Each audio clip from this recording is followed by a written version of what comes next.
விஜயை ஒரு கிறிஸ்தவ பாதிரியாரை விட்டு பேச விட்டுருக்காங்க திமுகவில். அங்கேருந்து பிடிச்சி அவர் என்ன பேசுகிறாரு, அவர் என்ன சொல்கிறாரு, 40 பேர் சாவுக்கு காரணமான, இறப்புக்கு காரணமான விஜய்க்கா இளைஞர்கள் ஓட்டு போட போகிறீங்கன்னு கேட்குறாரு. இந்த வீடியோவை பாருங்க. நம்ம பிள்ளைங்கள்ட்ட கேட்டு பாருங்க, நீ என்னவா வர போற?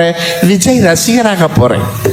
41 பேரை கொண்டு குவிச்சவனுக்கு சரியா, எல்லாம் இப்படி ஆகணும், இப்படி கையை இப்படி விலங்கு போட்டா நம்மளாம் என்ன செய்வோம்? விலங்கு போட்டாதான் கையை இப்படி வைப்போம் இல்லையா? இந்த தலைவர் கையை இப்படி போட்டுக்கிறாரு, நான் ஏற்கனவே விலங்கு போட்டிருக்கேன் என்று காட்டுகின்ற அவர் பின்னால் செல்லுகின்ற கூட்டம் அதிகமாக கொண்டிருக்கிறது.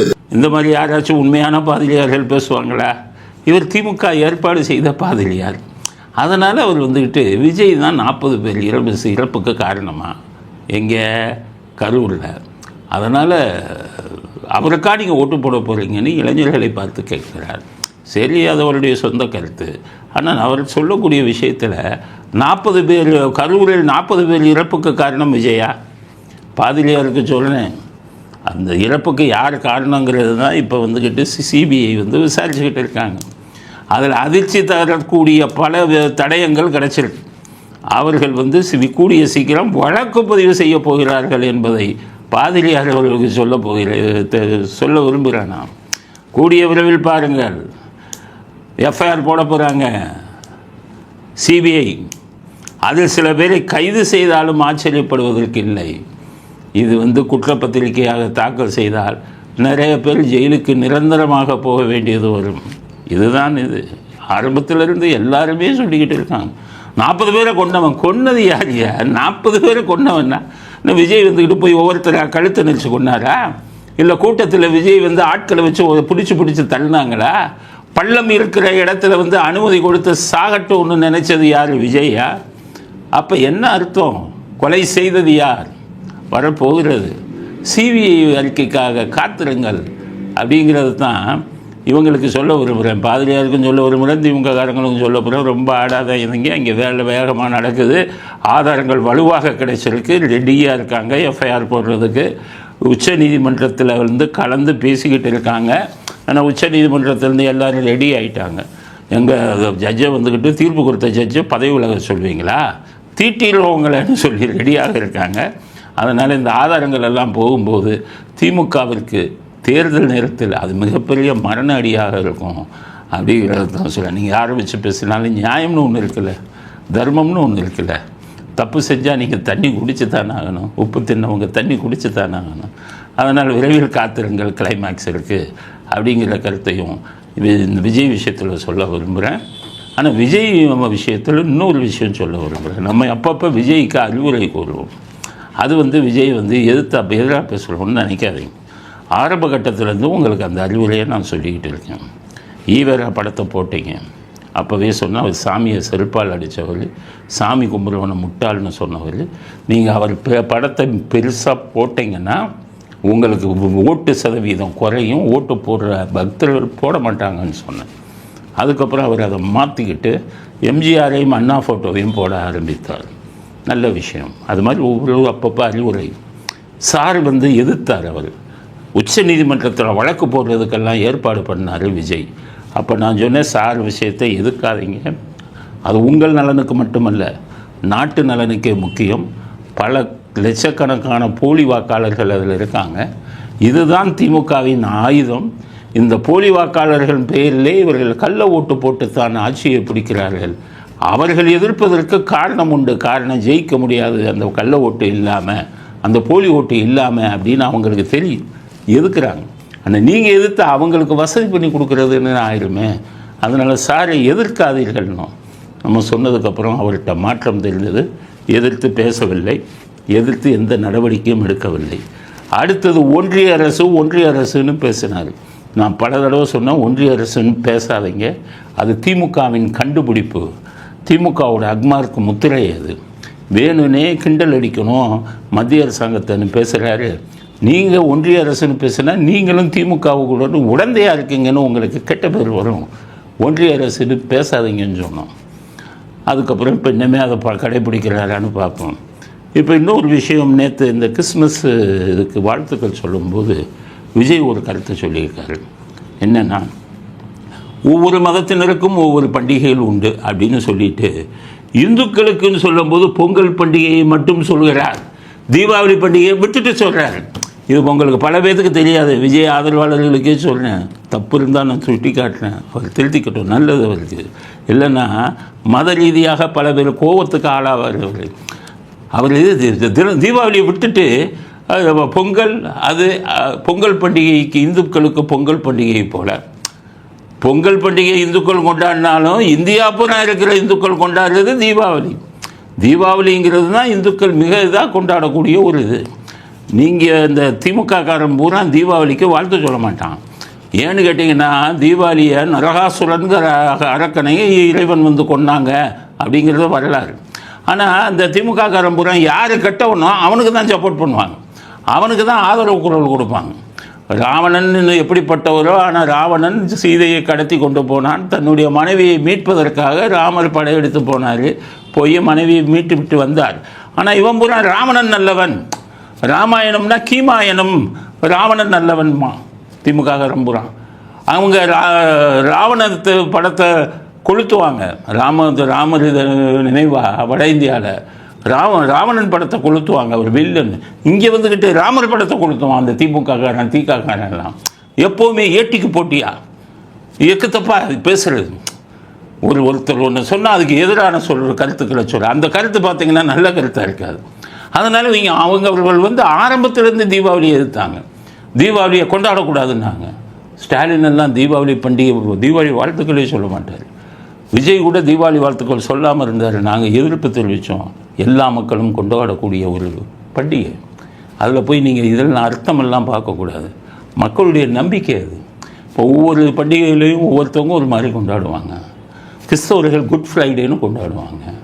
அது என்னன்னு கேட்டிங்கன்னா, க்ரூசிஃபிகேஷன் ஆஃப் ஜீசஸ், இயேசு கிறிஸ்துவ சிலுவையில் அறைந்த நாள், அதை வந்து குட் ஃப்ரைடேன்னு கொண்டாடுவாங்க.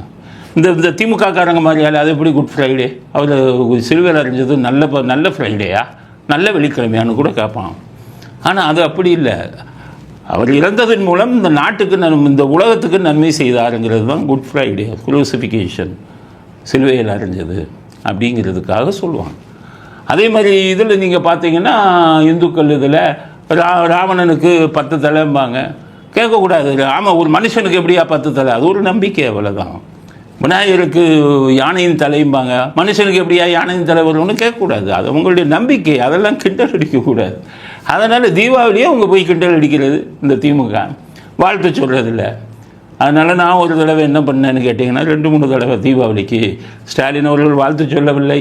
ஆனால் நல்லவர்கள் வாழ்த்து சொன்னாலும் நம்ம நல்லா இருப்போம். நாட்டை கொள்ளையடிப்பவர்கள், எல்லா அக்கிரமமும் பண்ணுறவங்கெல்லாம் வாழ்த்து சொன்னால் நம்ம நல்லா இருக்காது. இவர்கள் வாழ்த்து சொல்வதை விட தீபாவளிக்கு இவர்கள் வாழ்த்து தேவையில்லைன்னு போட்டேன் 2-3 இதில். அப்புறம் தான் பிளான் பண்ணாங்க, தீபாவளியை ஆதரிப்பவனா நீ, உன்னை தீபாவளிக்கு உள்ளே வைக்கிறேன்னு ஸ்டாலின் பிளான் போட்டார். சில அதிகாரிகள் அவங்களோட சேர்ந்து ரொம்ப நாளாக அந்த பிளான் பண்ணுறாங்க. தீபாவளி டைமில் உள்ள தள்ளணும், இவன் தீபாவளிக்கு ஆதரவாக பேசணுமே, தீபாவளியை நாம் கொச்சைப்படுத்தி கொண்டிருக்கிறோம், இவங்கெல்லாம் ஆதரித்து பேசுகிறான், இவன் ஒரு சங்கி அப்படின்னே சொல்லி என்னை வந்து கரெக்டாக தீபாவளிக்கு இது பண்ணணும் ஸ்டாலினையா சதித்திட்டம் போட்டு தீபாவளிக்கு ஒரு வாரத்துக்கு முன்னாடி என்னை உள்ளே போட்டு தீபாவளிக்கு நான் வெளியே வர விடாமல் என்னை தடுத்தாங்க. நான் அதை பற்றி கவலைப்படல. அந்த இது வந்து இந்துக்களுக்கு கொண்டாடக்கூடிய பண்டிகை, மக்களுடைய உணர்வுகளுக்கு மதிப்பு கொடுக்கணும்னு தான் நாங்கள் தீபாவளியை ஆதரித்தோம். இப்போ விஜய் பேசக்கூடிய அத்தனை இதுலேயும் தீபாவளியை விட்டுட்டு பேசுகிறார். அவருக்கு நாங்கள் சொல்கிறோம், தீபாவளிங்கிறது பெரும்பாலான இந்து மக்கள் கொண்டாடக்கூடியது, அவர்களுடைய உணர்வுகளுக்கு நீங்கள் மதிப்பு கொடுக்கணும். இந்த திராவிட கூட்டம் நினைக்கிற மாதிரி அதுக்கு ஒரு சித்தாந்தத்தை வேறு சித்தாந்தத்தை சொல்லிக்கிட்டு கிண்டல் அடிக்கிறது, இது பண்ணுறது, இதெல்லாம் இந்த கூட்டத்தோடு சேராதீங்க. அப்படிங்கிற இந்த கூட்டம் எப்படிப்பட்ட கூட்டம், ஊர் பூரா ஒன்று சொன்னால் இவங்க ஒன்று சொல்லுவாங்க. திருப்பதி சித்திரை மாதம் 1ஆம் தேதி தான் தமிழர் திருநாள், தமிழ் புத்தாண்டுன்னு நம்மெல்லாம் கொண்டாடிக்கிட்டு இருக்கோம். இவங்க அப்பா வந்துக்கிட்டு அதெல்லாம் கிடையாது, தை மாதம் 1ஆம் தேதின்னு சொல்லி இந்த கருணாநிதி டிவிலையும் சன் டிவிலையும் தை 1ஆம் தேதி தமிழர் புத்தாண்டு போட்டாங்களே, நடந்ததா? கோடிக்கணக்கான தமிழர் ஒருத்தனாவது அதை ஏற்றுக்கிட்டானா? இப்போ கடைசி என்னாச்சு? தமிழர் புத்தாண்டு சித்திரை 1 தான்.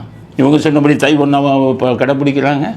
அதே மாதிரி திருவள்ளுவர் பிறந்த நாள், அவர் வைகாசி மாதம் பிறந்தார் விசாக நட்சத்திரத்தில். 71 கருணாநிதி ஆட்சி பொறுப்பில் இருக்கும்போது ஜீவோ போட்டு அவர் பிறந்ததே மாட்டுப்பொங்கல் இன்னைக்குன்னு மாற்றினார். இவர்கள் விதண்டாவாதம் பேசுபவர்கள், ஒன்னொன்றுக்கு விதண்டாவாதம் இது பண்ணுங்க. விஜய் அதை புரிஞ்சுக்கணும். இவங்க சொல்கிறத இது பண்ணவே கூடாது. தீபாவளி அவங்க இருக்கிறவங்க ஒன்றும் விஞ்ஞானி இல்லை, இவங்க ஒன்றும் பகுத்தறிவாதி இல்லை. பகுத்தறிவாதின்னு சொல்கிற இவர்கள் எல்லாம் 4ஆம் கிளாஸ் 5ஆம் கிளாஸை தாண்டவன் இல்லை. இங்கே எவன் படித்தவங்க இருக்காங்க பகுத்தறிவாதிகள்னு இவங்களை எப்படி ஏற்றுக்கொள்ள முடியும்? உலகமே ஒரு இந்து மதத்தில் இருக்கிற அத்தனை பேருமே ஒரு இது விழாவை கொண்டாடுறாங்கன்னா அதை கொச்சப்படுத்தலாமா? ஸோ அதனால் விஜய் அவர்கள் நேற்று அறிக்கை விடும்போது இந்துக்கள் கொண்டாடும் பொங்கல் பண்டிகை தான் சொல்லியிருக்காரு, தீபாவளியை சொல்லவில்லை. அது மறைமுகமாக திமுகவின் முத்திரையை உங்கள் மனதில் ஆழமாக பாய்ந்து விட்டதோ அப்படிங்கிற ஒரு சந்தேகம் எங்களுக்கு வருகிறது. இது வருங்காலத்தில் இந்துக்கள் இதெல்லாம் தெரிஞ்சாங்கன்னா பெரும்பாலான இந்துக்கள் ஓட்டு இவர் நம்ம பண்டிகையை விட்டு கொச்சைப்படுத்துகிறார்னு நினைக்கிறதுக்கு வாய்ப்பு இருக்குது. உங்களுடைய நலனுக்காக சொல்கிறேன், வருங்காலத்தில் தீபாவளிக்கு வாழ்த்து சொல்லுங்கள். தீபாவளியை இந்து மக்கள் கொண்டாடும் ஒரு பண்டிகையாக ஏற்றுக்கொள்ளுங்கள். அதில் அரசியல் பண்ணக்கூடாது. இது உங்களுடைய வருங்கால செல்வாக்கை பாதிக்குங்கிறத என்னுடைய அறிவுரையாக விஜய்க்கு சொல்கிறேன். ஏற்றுக்கொள்வதும் ஏற்றுக்கொள்ளாததும் இல்லை திராவிட ஓடையில் நீங்கள் பயணிக்கணும் அப்படின்னு நினைப்பதும் உங்களுடைய கடமை, உங்களுடைய விருப்பம் அப்படிங்கிறது இந்த விஷயத்தில் அடுத்த கட்ட கருத்து. திமுக தேர்தல் அறிக்கை தயாரிக்க போகிறாங்களாம், அதுக்கு கனிமொழியை நியமிச்சிருக்காங்க. இந்த அம்மாவுக்கு என்ன தெரியும் தேர்தல் அறிக்கையை பற்றி?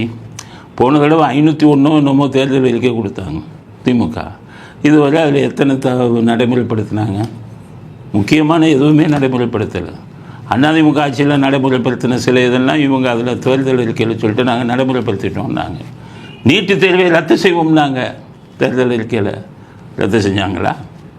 அதுக்கடுத்தது முக்கியமான ஒரு எஜுகேஷன் லோன், கல்வி கடனை இது பண்ணிடுவோம், ரத்து செய்வோம்னு சொன்னாங்க. நாங்கள் பணத்தை கொடுத்துருவோம். நாங்கள் எத்தனை பேர் பிரச்சனையில் மாட்டியிருக்காங்க தெரியுமா?